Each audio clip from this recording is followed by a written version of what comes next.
前几天这个清水箱安装好了，我也放了一些水，一直没漏，所以这也还比较稳妥。那现在呢，我要在这一块装一个灰水箱，就是虽然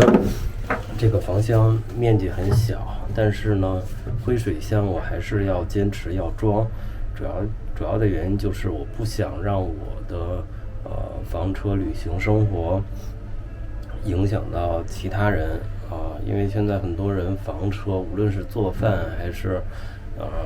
洗漱卫浴，很多都是有那个户外的淋浴帘嘛，当然很方便，但是我觉得这么着的话就是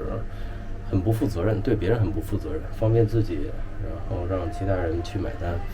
所以我也建议就是，无论是自己改的还是房车厂吧，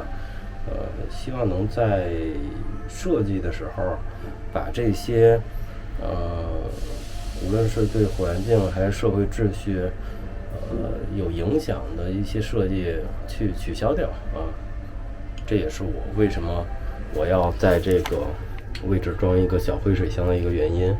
所以话说回来，怎么去处理这个没有地势差的问题呢？我还是希望用水泵去解决。所以这个水箱上有这个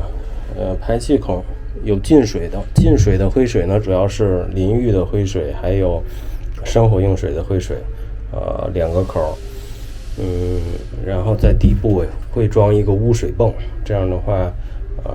灰水箱快满了的时候，我用污水泵把这个脏东西抽出来。那可以抽到什么地儿呢？比如说一些服务区的卫生间，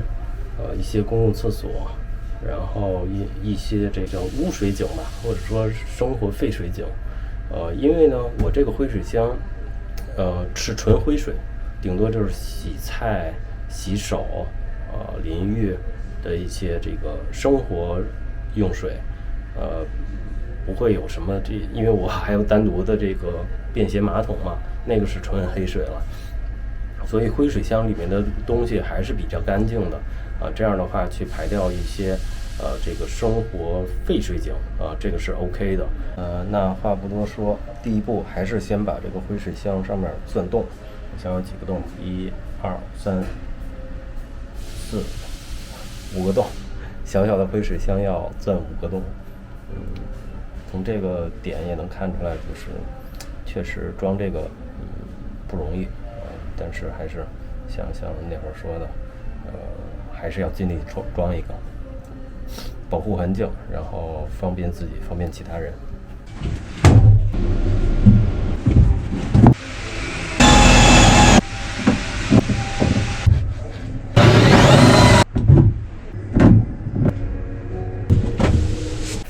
现在这个接头都已经装好了，一共5个。然后呢，我要把这个灰水箱固定在这一块，并且要保证它严丝合缝不漏水。这个需要很多这个